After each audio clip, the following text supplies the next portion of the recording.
ससुराल में वह पहली सुबह आज भी याद है। कितना हड़बड़ा के उठी थी, यह सोचते हुए कि देर ना हो गई है और सब न जाने क्या सोचेंगे। एक रात ही तो नहीं घर में कटी है और इतना बदलाव, जैसे आकाश में उड़ती चिड़िया को किसी ने सोने की मोतियों को लालच देकर पिंजरे में बंद कर दिया हो। शुरू के कुछ दिन तो यूं ही गुजर गए। हम घूमने बाहर चले गए।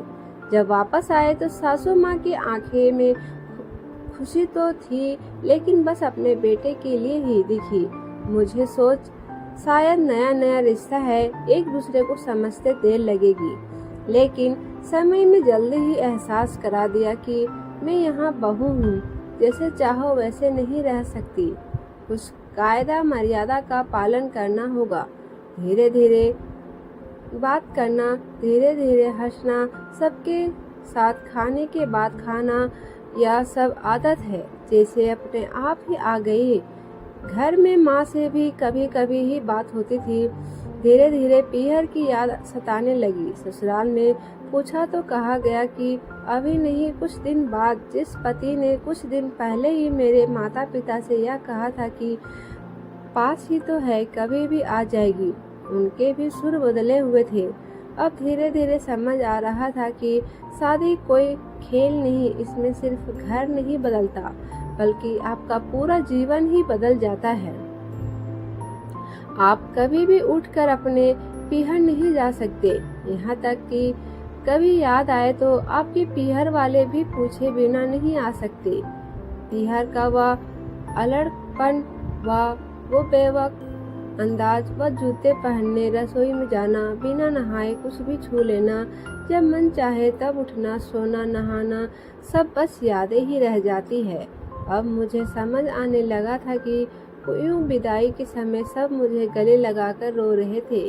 असल में मुझसे दूर होने का एहसास तो उन्हें हो ही रहा था, लेकिन और बात थी जो उन्हें अंदर ही अंदर परेशान कर रही थी, जिसमें उन्होंने मुझे इतने साल दूर रखा। अब वह मेरे सामने आ ही जाएगा। उनकी बेटी नहीं, बेटा हूँ, यह झूठ अब और नहीं छुप पाएगा। उनकी सबसे बड़ी चिंता यह थी कि उनका यह बेटा, जिसे कभी बेटा बेटी होने का एहसास ही नहीं कराया था, जीवन के इतने बड़े सच को कैसे स्वीकार करेगा। माँ को चिंता थी कि उनकी बेटी ने कभी एक गिलास पानी का नहीं उठाया तो इतने बड़े घर की जिम्मेदारी कैसे उठाएगी। और सब इस विदाई के मर्म को जानते थे, सिवाय मेरे, इसीलिए ऐसे रो रहे थे जैसे मैं डोली में नहीं थी, मैं जा रही हूँ। अब मुझे समझ आया कि उनका रोना गलत नहीं था। हमारे समाज का नियम है कि एक बार बेटी डोली में विदा हुई तो फिर वह वापस मेहमान ही होती है घर की। फिर कोई चाहे कितना क्यों ना कह दे कि यह घर आज भी उसका है, सच तो यह है कि अब वह कभी भी यूं ही अपने उस घर जिसमें वह कहते हैं नहीं आ सकती।